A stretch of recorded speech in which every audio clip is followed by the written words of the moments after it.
Session 2, Part 1. We're now looking at electrical units and calculations.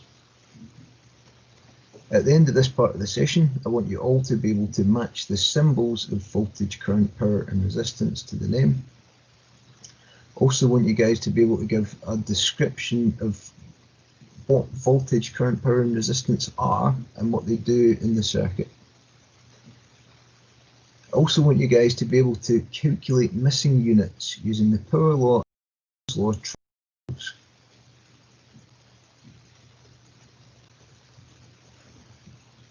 To be able to do our calculations, we need to understand the units that are used in the calculations, and these are current, voltage, resistance and power.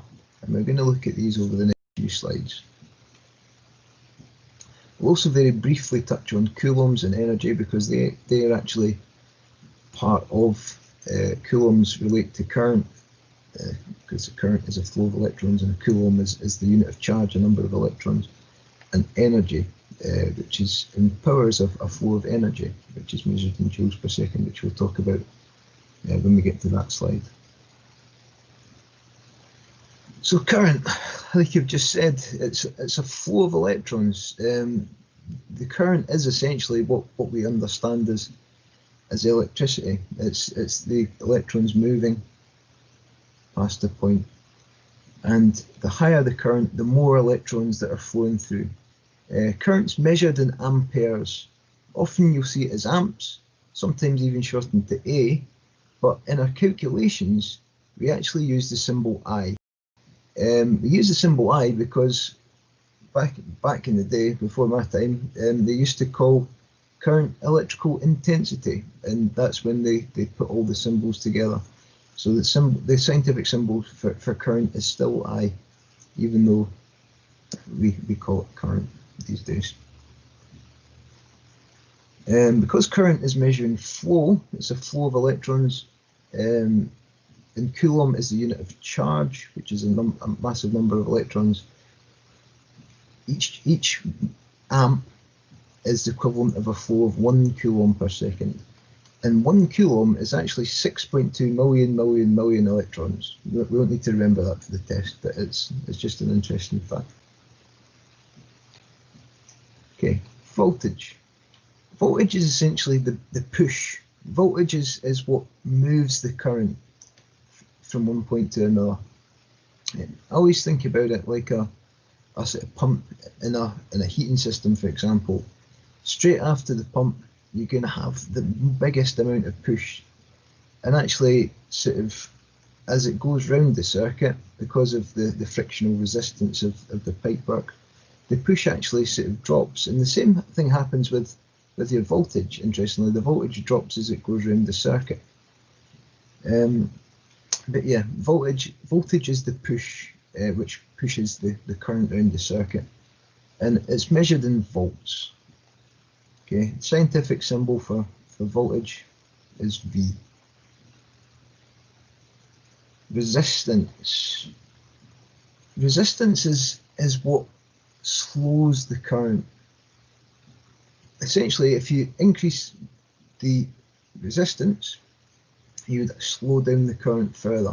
So an increase in resistance would cause a reduction in current. An increase in voltage would cause an increase in current.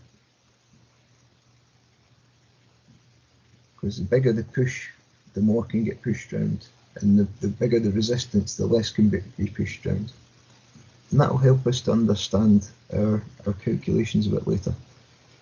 Resistance is measured in ohms, and it uses this funky symbol here, the omega symbol, which is the symbol for resistance, or ohms. Okay. And the symbol that we use in our calculation, the scientific symbol, is R. Okay. Briefly look at Ohm's law. Okay. 3 major components to make up most electrical circuits: the voltage, current, and resistance. And if we know any 2 of the quantities, we can calculate the third one by using Ohm's law. If you increase like we've just talked about, if you increase the voltage, your current will rise because you've got a bigger push. more of a push means more current can be pushed around the circuit, or pulled around the circuit, depending on how you think about it.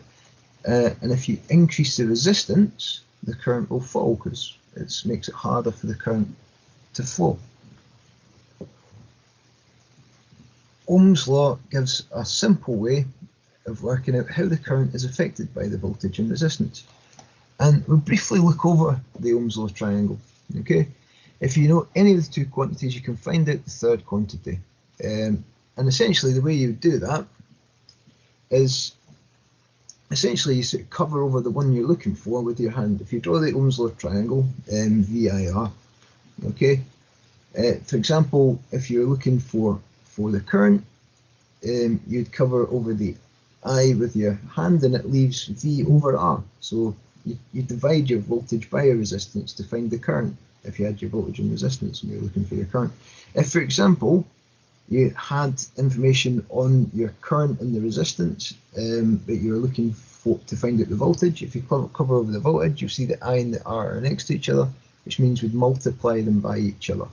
So you'd multiply your current by your resistance, and that would tell you what your voltage would be in that circuit.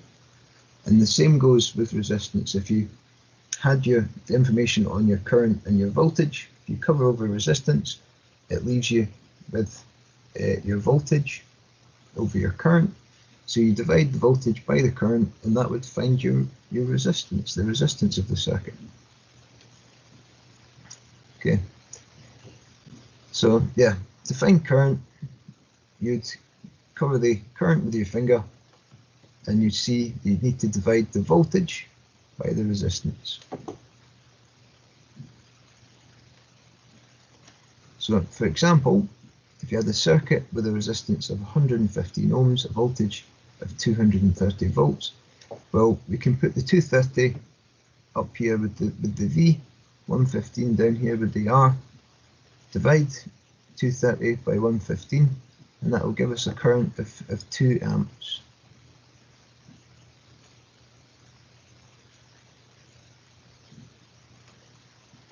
Okay, so look at quickly now at power, because that will help. That's a bit of information that we need to know for a power law triangle. So power is a measurement of energy flow, okay, and it measures the amount of energy flowing per second, and energy is measured in joules.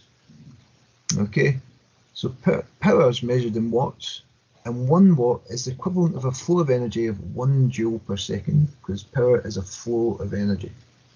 Okay, the scientific symbol for power is P, but the symbol obviously for calculations would be a W for watts. Okay.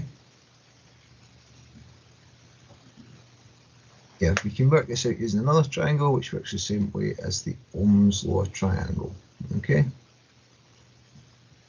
So, for example, P for watts is amps times volts. I for amps is watts divided by volts.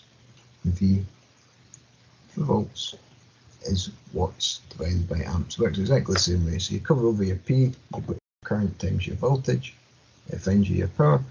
If you're looking for your current, you've got your power divided by your voltage, you'd find your current. If you're looking for your voltage, power divided by current, you'd find your voltage. Okay. So if we're looking for the CPD size, the fuse size, to protect a 9 kilowatt shower, if it was supplied by 230 volts. So we know the power of the shower, we know the voltage going to the shower. So what we need now is to work out sort of the amount of current flowing in it. And if we know the amount of current flowing, we can work out the fuse size. We'd work out the fuse size, remember, always by rounding up. Okay, you can't down when you're looking for fuse sizes, because if you undersize the fuse, as soon as you switch it on, there'll be more current flowing through it than it's designed to, and it'll blow.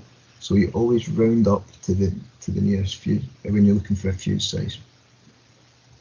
Okay, so we're looking for the current because the fuses are measured in amps. So we do our watts divided by our volts. It's a little bit cheeky here. We've said 9 kilowatts, so that's 9,000 watts, because kilo means 1,000. Okay, so amps is equals 9,000 watts divided by 230 volts, which comes to a total of 39.1 amps, which would round up to a suitable fuse size of 40 amps. That's key to remember. Always round up when we're looking for fuse sizes, okay? And here is a really good video. I would highly recommend watching it. Okay, it is in the PowerPoint. Okay, so I will, yeah, that's it really. That's it for this part of the session. Okay, I would like to say I would highly recommend watching the video, and once you've done that, then you can do your task. Okay, thank you.